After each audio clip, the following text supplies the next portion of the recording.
ខ្ញុំវាស់ជូនបងប្អូនទាំងអស់គ្នាមើលម្ដងទៀតបាទលើកទី2ជូនបងប្អូនទាំងអស់គ្នាម្ដងទៀតបាទគឺហើយចេញបាទបងប្អូនអាចវាស់ខាងនេះពីរុញពីនេះទៅក៏បានដូចគ្នាដែរណាបាទនេះវាស់មកបាទអញ្ចឹងវាដែករបស់យើងគឺចាប់ផ្ដើមទាញទៅរកផ្លែចេករបស់យើងនឹងដែរតែម្ដងណាបាទទីបន្ទាប់នៅខាងក្រោមនេះអត់មានអីទេបាទយើងអាចវាស់មួយគូដូចគ្នាចេះដែរបានដូចគ្នាដាក់ដៃដូចគ្នាអញ្ចឹងមកបាទគឺវាទាញដៃរបស់យើងទាញមករកផ្លែចេកនេះដូចគ្នាតែម្ដងបងប្អូនសួរខ្ញុំថាតែតែខមមិនថាហេតុអីបានជាតនេមកវាស់ផ្លែចេកអញ្ចឹងសម្រាប់ផ្លែចេកក៏ដោយផ្លែឈើគ្រប់ប្រភេទបងប្អូនដាក់ចូលមាត់ឬក៏ហូបទទួលទានក៏ដោយគឺត្រូវប្រុងប្រយ័ត្នបំផុតពាក់ព័ន្ធជាមួយនឹងផ្លែឈើត្រីសាច់បងប្អូននឹងជ្រាបថាដើម្បីរក្សាទុកឲ្យបានយូរ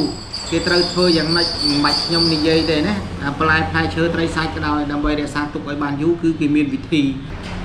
បាទជំរាបសួរពុកម៉ែបងប្អូនថ្ងៃនេះខ្ញុំវាស់ចេកណាំវ៉ាឲ្យបងប្អូនទាំងអស់គ្នាទស្សនាតែម្ដងហើយម៉ាស្ទងបាទចេកនេះគេឲ្យមកពីចំការបាទហើយយើងដឹងថារបស់ហ្នឹងវាល្អហើយឬក៏មិនយើងអាចវាស់បន្ថែមបងប្អូនអាចវាស់ជាមួយខ្ញុំបន្ថែមដោយប្រើប្រាស់ដែកវាស់វីតាមីននេះបាទហើយបងប្អូនតម្រូវការចង់បានដែកវាស់វីតាមីននេះហើយបងប្អូនអាចទំនាក់ទំនងមកលេខទូរស័ព្ទដែលមាននៅលើវីដេអូនេះឬក៏ Telegram ខ្ញុំផ្ទាល់តែម្ដងពាក់ព័ន្ធជាមួយនឹងបច្ចេកទេសក្នុងការវាស់ឬក៏របៀបប្រើប្រាស់បាទហើយ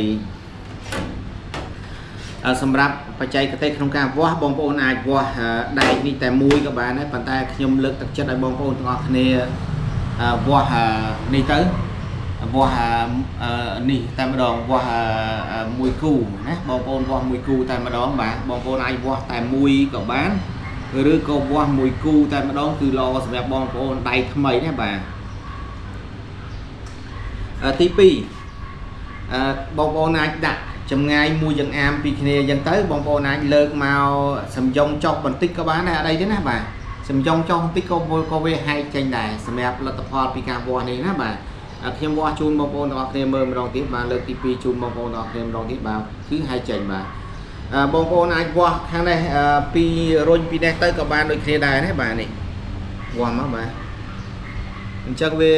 ដែករបស់យើងគឺចាប់ផ្ដើមទាញទៅរកផ្លែចេករបស់យើងនឹងដែរតែម្ដងណាបាទទីបន្ទាប់នៅខាងក្រោមនេះអត់មានអីទេបាទយើងអាចវាស់មួយគូដូចគ្នាចេះដែរបានដូចគ្នាដាក់ដៃដូចគ្នាអញ្ចឹងមកបាទគឺវាទាញដែករបស់យើងទាញមករកផ្លែចេកនេះដូចគ្នាតែម្ដងបងប្អូនសួរខ្ញុំថាតែតែខមមិនថាហេតុអីបានជាតនេមកវាស់ផ្លែចេកអញ្ចឹងសម្រាប់ផ្លែចេកក៏ដោយផ្លែឈើគ្រប់ប្រភេទ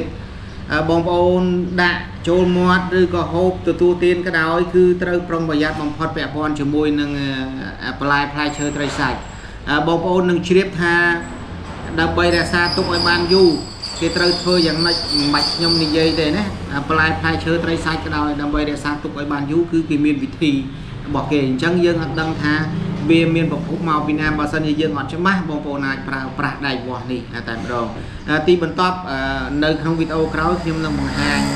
ឧបករណ៍មួយទៀតគេហៅឧបករណ៍